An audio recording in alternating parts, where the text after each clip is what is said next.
pagmamahal. Hayaang matakpan ang ginang na di magtatagal.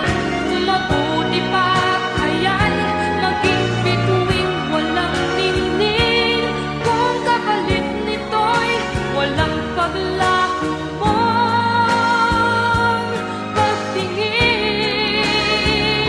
Itago mo ako sa lilim ng iyong pagmamahal. Limutin ang mapaglarong ginang ng tagumpay. Sa piling mo ngayon ako'y bituing walang ningning.